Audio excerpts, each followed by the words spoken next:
Thanks for joining me for this practice today. We're a little late getting it out because I was trying to figure out how to address the elephant in the room. Even though I'm living in Ireland as an American, I recognize that the election is having huge impacts on many people, not just in the United States, but I can tell you it's global. And so, regardless of which side you're on, the question to me right now is what is your nature? So we're going to do a practice to help you to remember, in case you forget in all this, what your nature is. And we're going to start on our side in a fetal curl because with each of these positions, we're going to address one of our chakras. So I'm going to come down onto my left side. If you want to join me, and as you do that, you can take a blanket underneath your head. And a fetal curl asks that you not only pull your legs in, but round your spine. So this is the very familiar position for all of us if we think about when we were first invented, but more importantly, it's a position of protection. And just coming into this fetal position, and you don't have to be still. You could rock your body. You could gently roll your hips. You could roll your shoulder. But just finding your way in. So there's a parable, and I'll update it to recent times, but a parable of two people camping, and they've got a lovely fire going, and somebody goes off in the woods to get more firewood. And as they do that, they get bitten by a snake. They pick up the snake and throw the snake in the fire. And the other person reaches in the fire, pulls out the snake, and saves it. Which, of course, leaves the person that got bitten feeling quite angry and asks, "Why did you save that snake? It bit me."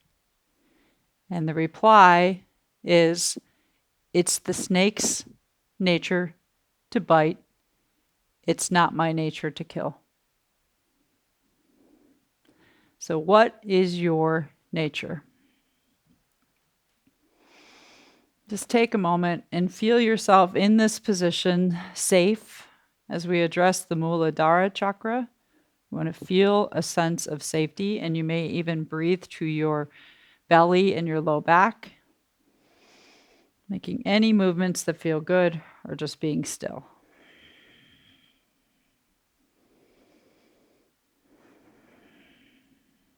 As you address what is your nature from this space, remembering Muladhara is about having all your basic needs met.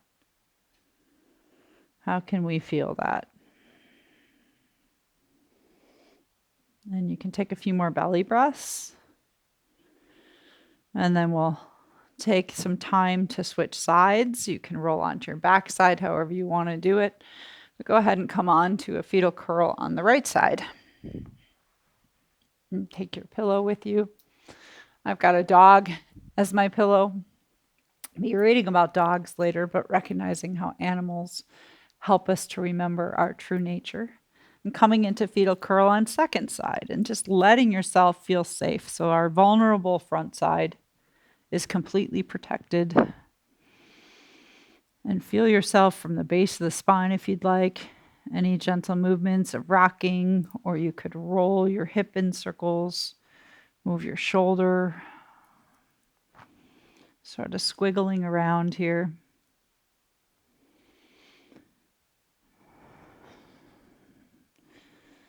So the other way that I think about this right now is this concept of remember and recycle.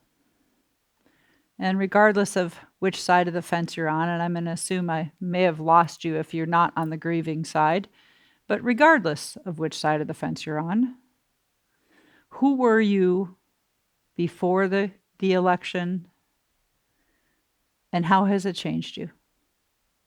Can you remember who you were before? That is closer to your nature.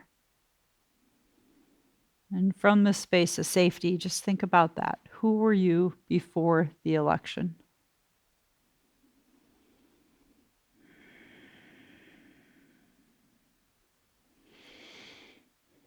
You can even breathe into your belly again. Feel yourself from your abdomen. Longer, slower exhalation to calm the nervous system.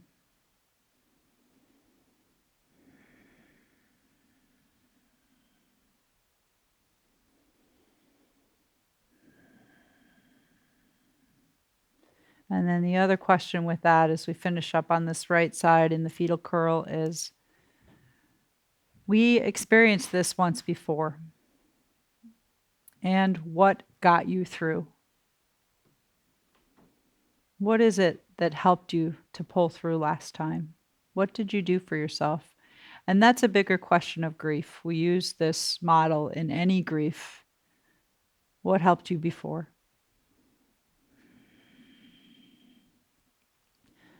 And then we're going to take a moment to come out of our fetal curl and just come on to the back body, resting on the back body for a moment, wherever you want your legs. I'm going to keep mine bent. Hands to the belly and just take a few breaths into your belly. What part of you do you want to remember and recycle? And what do you want to let go of?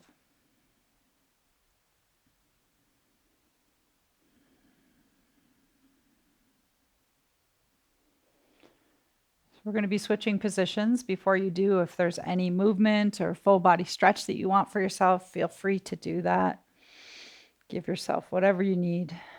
And we'll be coming to all fours. We're going to work just through a playful low lunge, because part of my method in working with grief is to keep things moving. And the hips tend to be a storage chest of emotions.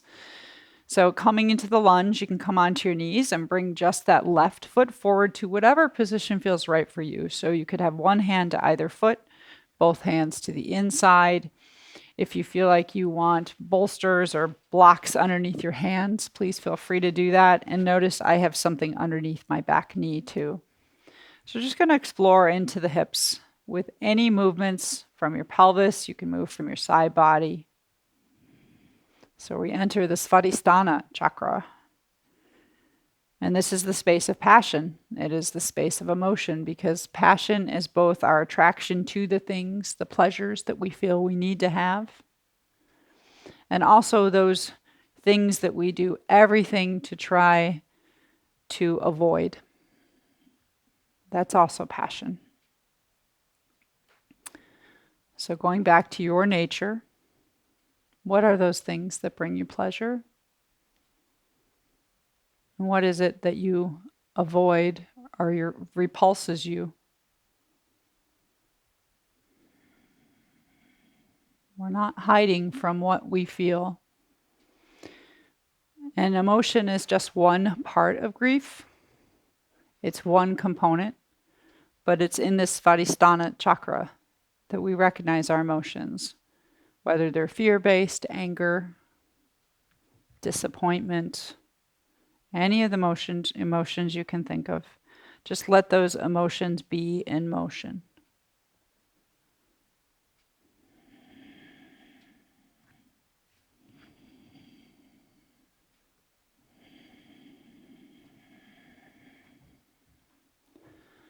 And there's no schedule for any particular end pose today.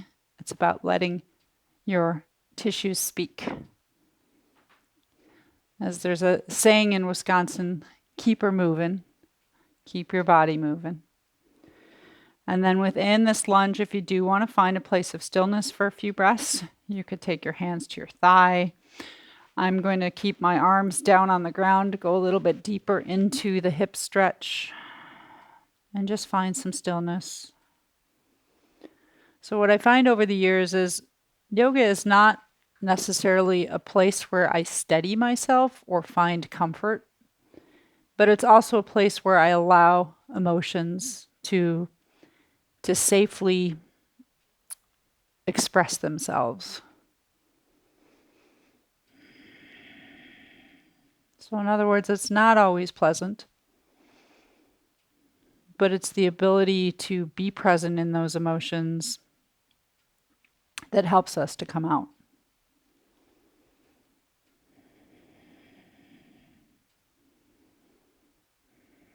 So what is your nature? What can you remember and recycle?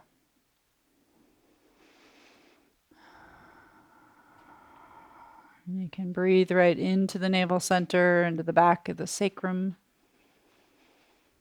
Take 3 more rounds of breath.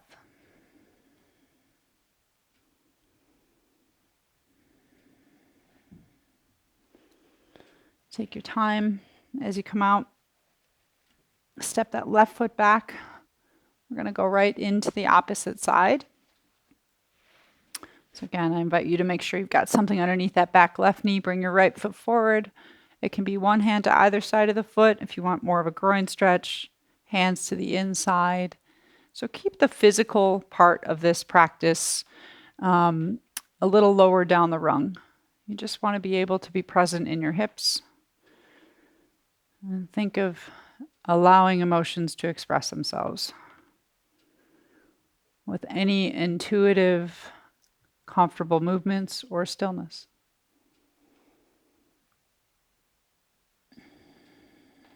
How has this practice helped you before to get through difficulty? That's part of the recycle, the remember.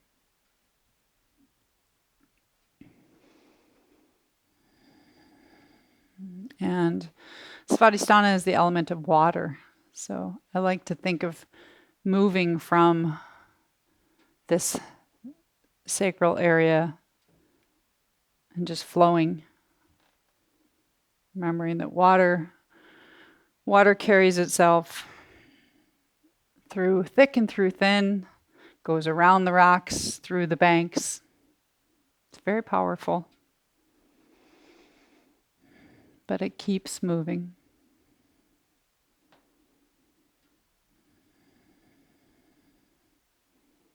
And you can keep moving or find a space of stillness within this movement.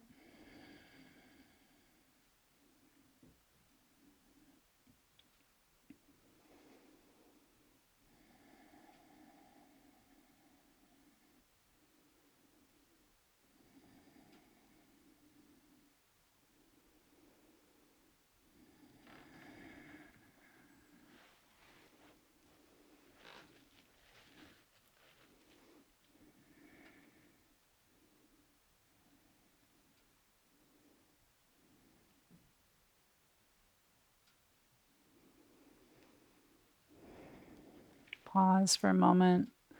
And we're going to come down onto our belly as we come out of that side. And we'll come into what's called Makrasana pose. So crocodile pose. Maybe you're an angry crocodile with big, sharp teeth. That's okay too. Take opposite hand to elbow and draw your elbows in. And just allow your head to fall to your top arm bone. You can shake out the legs and the thighs. Just taking a moment here again, feel your front side, your vulnerable side, soft and relaxed and protected by the ground. You can release the weight of the thighs and the pelvis, the low abdomen.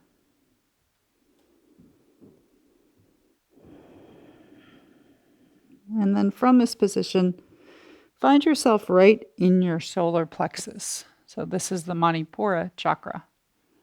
Manipura is the element of fire. So if we're feeling a lot of anger, that's fire. And we say that's held in the liver.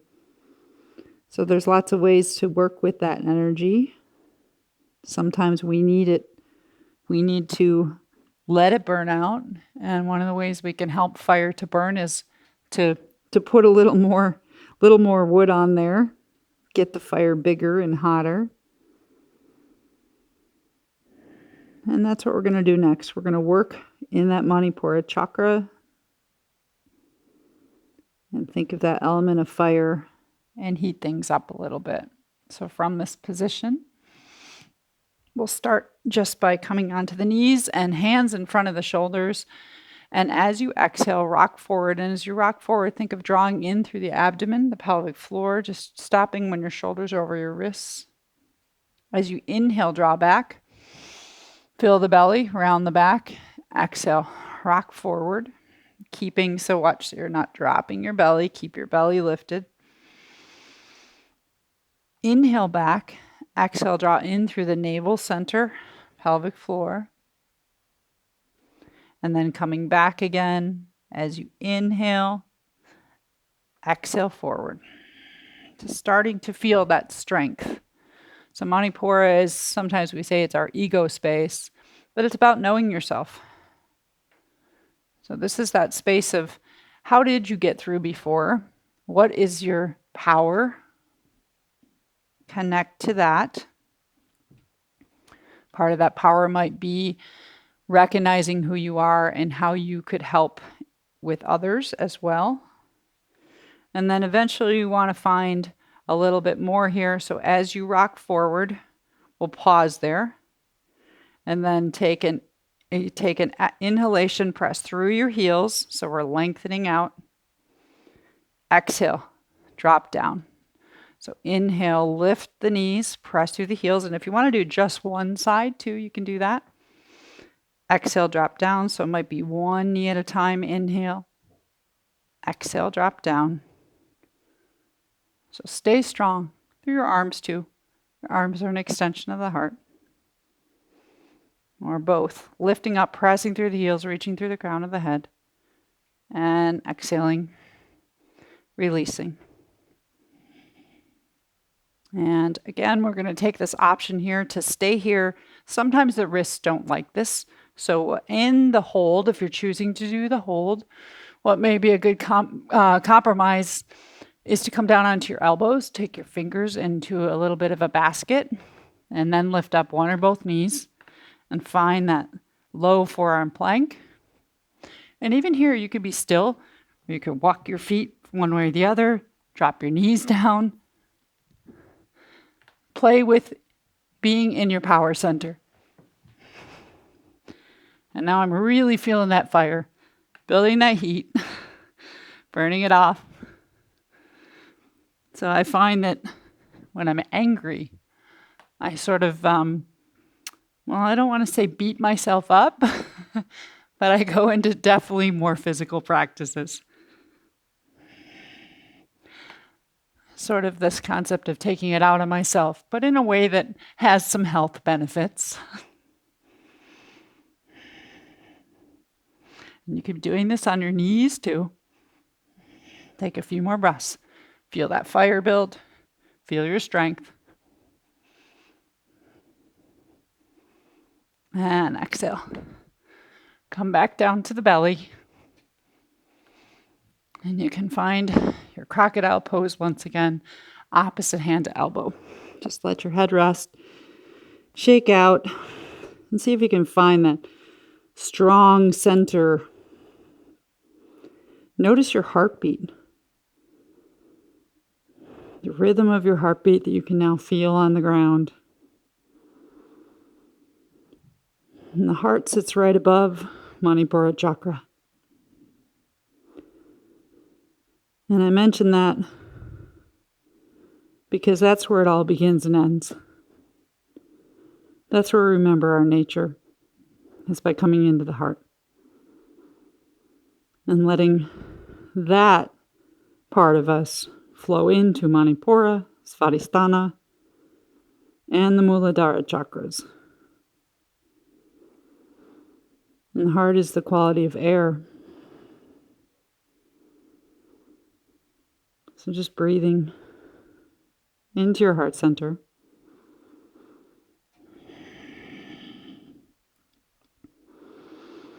And we're going to do just a little bit of a warm up here. So taking your arms out in front of you, you can rest on your forehead or your chin. Press the tops of the feet into the ground and the tops of the thighs. And inhale and come up. And exhale, if you come down and want to rest on one cheek, you can turn your head. But think of lifting your heart and your collarbones forward and upward as you inhale. And exhale, opposite cheek. Coming back down. So now it's this idea of strong heart, Strong back, supporting the heart. Just coming up to where it's comfortable for you.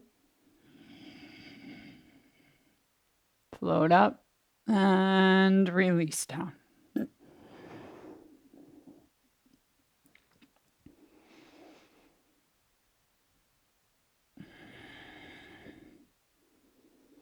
And we're going to take a small hold while we're down here. And I like to think of this one to help us to keep the back of the door of the heart open. So take the left arm underneath the right, crossing the right arm on top, as high up as you can go. So it might just be more the forearms, it might be the elbows. Cross, cross, cross. Walk your hands to the opposite sides and just feel that gentle stretch in your shoulder blades. And let your chin come down and relax. Soften all the muscles in the buttocks and the thighs. And address your heart from the backside. Breathe into the backs of the lungs.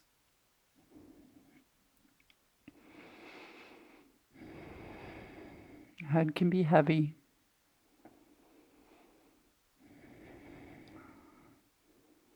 So if you are in grief, know that grief is normal. And there is global grief. And the more we can normalize grief and understand that it's a process with symptoms, it's not just emotions. So the symptoms include being in the physical body, the cognitive, the behavioral. You might just feel it emotionally. Social. We may change what we're doing socially. But it also has spiritual consequences. So as we come into the heart, you can ask yourself, if you're grieving, can you use that grief as an invitation into spirit? Where you will be more likely to find your true nature.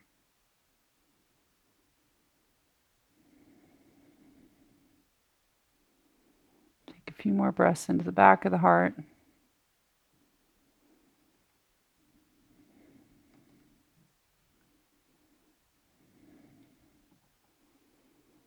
When we get ready to come out, we're going to sort of pull on your hands. Imagine pulling through taffy as you uncross. I'm even going to squeak the floor a little bit. Pull, pull, pull, be active. And then we're going to push into our hands. And we're going to do another back bend, but this time addressing more so from the front of the body. So coming onto your knees, again, something can be underneath you. We'll start with our hands right on your low back, surrounding your sacrum, fingers pointing down. And as you breathe in, just think of breathing into the front lungs, gently hugging your elbows together. You might take your gaze up. And as you breathe out, we're going to bend the knees and drop down. You don't have to come all the way down, just part way down. And then inhale and come up. So in yoga, we use that symbolism of the lotus flower, and the lotus flower grows out of the mud. So let your lotus flower, your heart, expand and grow with each inhalation. And then go back down to those muddy roots.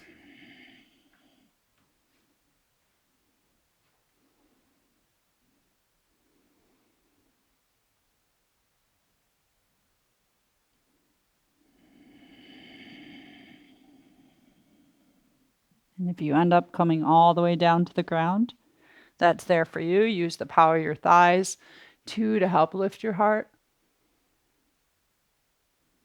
Feel that quality of air bringing you up. Because air is not containable. Just like love is not containable. It's going to fill in every gap, every space. It's not subjected to gravity.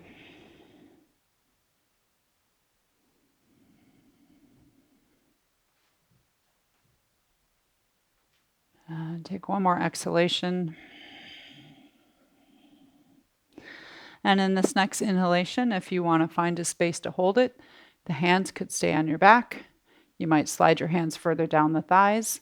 If you're going any further, I suggest you gently take your pelvis forward, lock in your core muscles. Hands could come to the thighs. If you roll your toes under, there might be the ability to come to your heels, but it's not necessary. And just finding our Ustrasana camel pose. Heart fully open and available.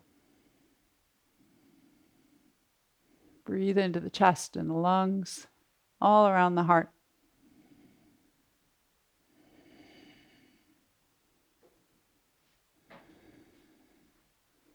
And think of your spiritual heart. What can you remember and recycle about you as a spiritual being from your heart? And does this pose help you to feel stronger in understanding that nature? Look at your strength it takes to hold this posture. And the vulnerability. Very vulnerable pose. But we can still be strong and vulnerable. Last breath. Slowly come out wherever your hold was. We're going to come back down onto the earth. Let the earth support us. And we're going to crawl those arms out in front of us again. Same idea as last time, but cross the left on top of the right and walk your hands as far as you can away from each other to the opposite side, just opening up the back of the heart and letting yourself rest on your top arm bone or wherever your head is most comfortable.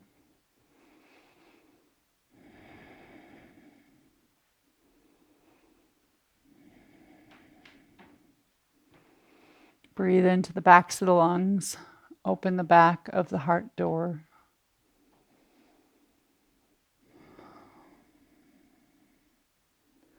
So grief is a normal reaction to feeling like we lost something. And it doesn't have to be something tangible, a person. There's what we call shadow griefs or the little griefs. And the little griefs are not so little. Allowing yourself to keep clearing and moving through your heart, your lungs, where we hold sadness, particularly in the back of the heart.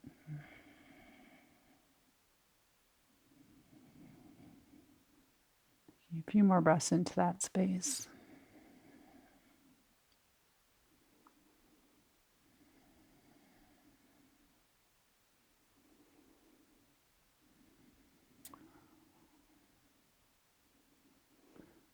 And then yogi's choice. You could press back into a child's pose. Oh, we're supposed to pull the arms. Sorry. See, that's me forgetting. Pull those arms out. But you could push back into child's pose, or you can come back into your fetal curl. I'm going to come into my fetal curl once again, rounding the back and rocking.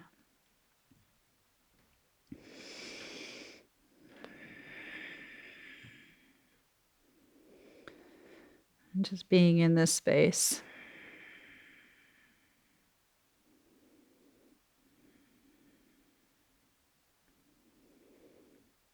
What is your nature?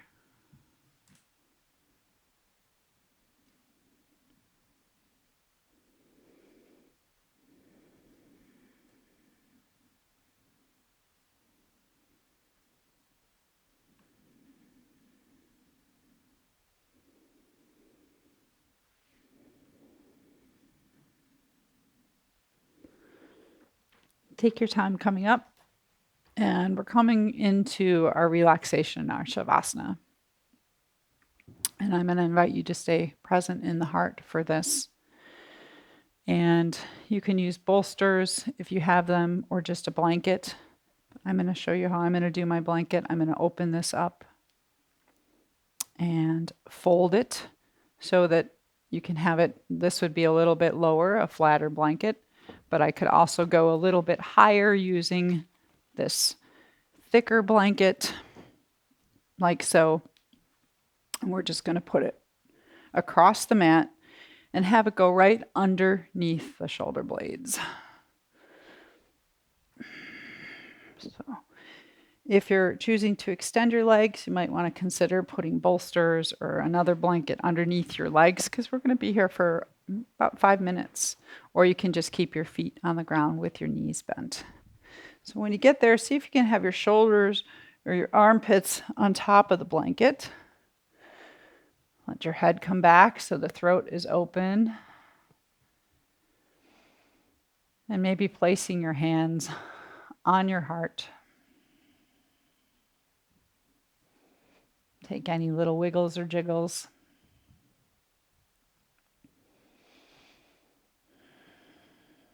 Coming into the space.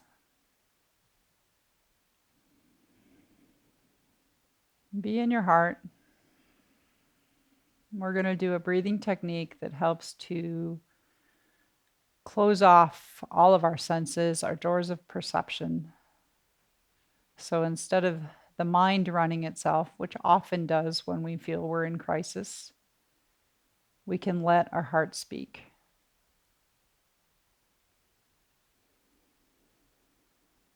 But before we do, I just want to tell you my definition of grief. And my definition is that grief is a prayer. It's the opportunity to pray for those that you are sad about, what they lost, or maybe it's what you're afraid they'll lose.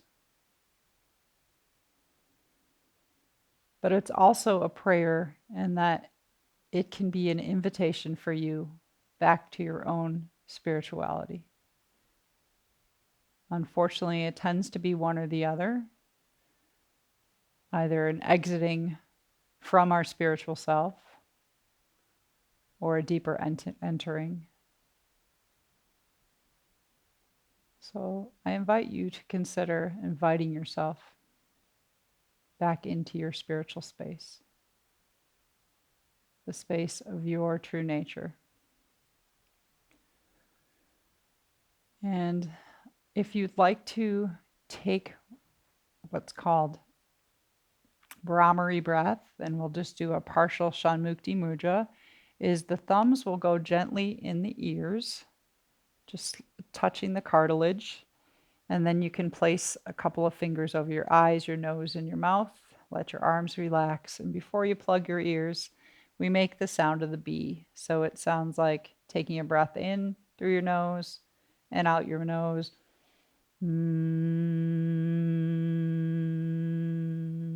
So do it first without your thumbs on your ears and notice the vibration.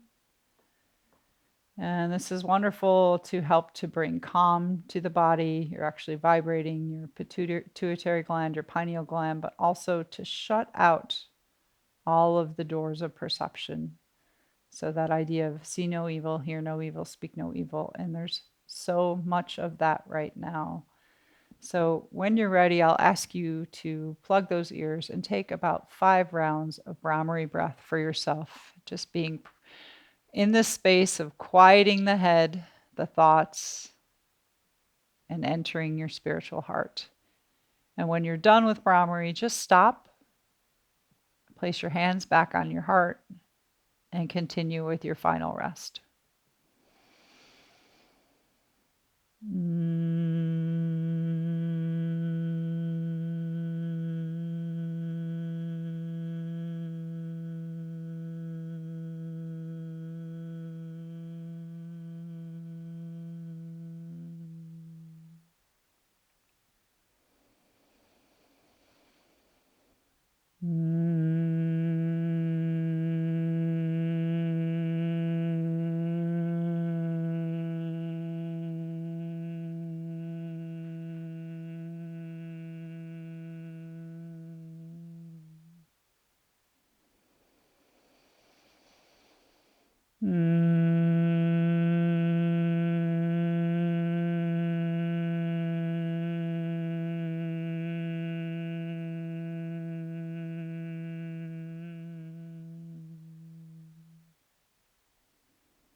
If you haven't already done so, invite yourself into the true nature of your heart.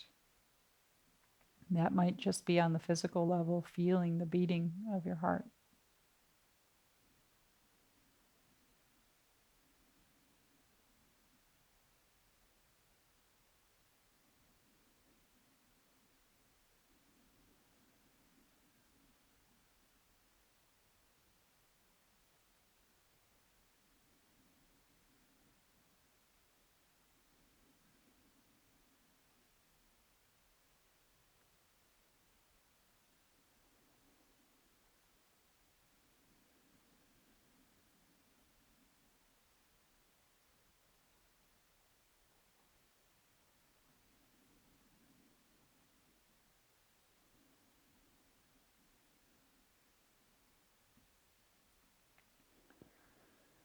And the thoughts, the feelings, emotions that you experience, that you feel serve the world, serve yourself, bring them into your heart.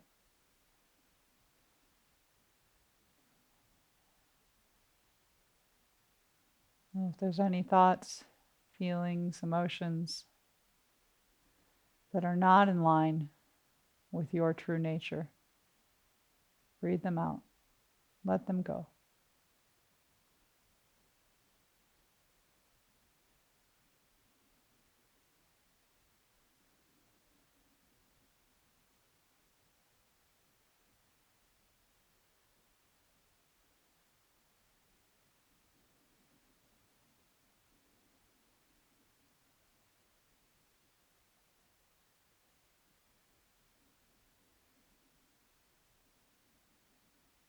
Taking 5 more rounds of breath.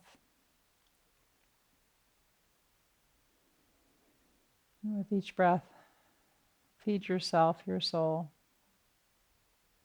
Feed those that are in support in your community, your loved ones. And see if there's a little bit of extra to go out into the world. Maybe even to those who you might think have a different nature than you, just by how they voted.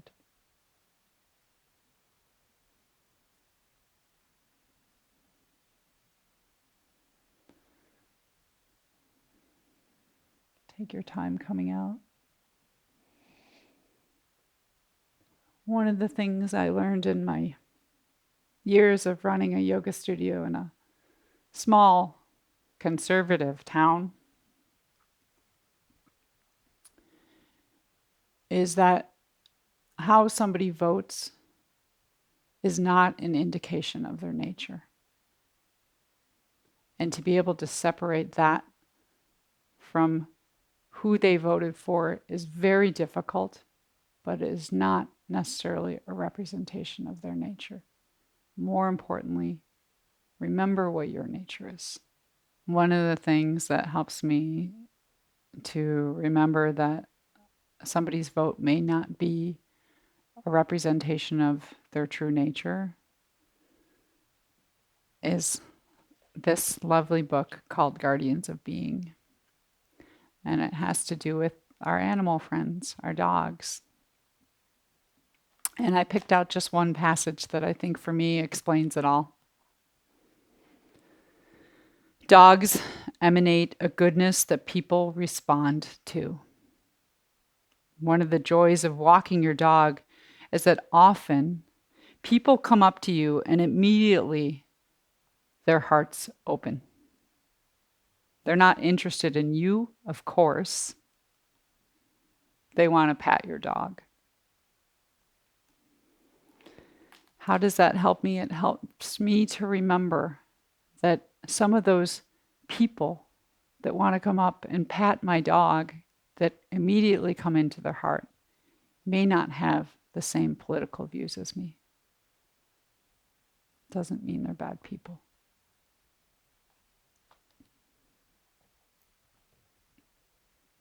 That's what will bring us all through this. Thank you for practicing with me and supporting me. Peace, joy, love, and light.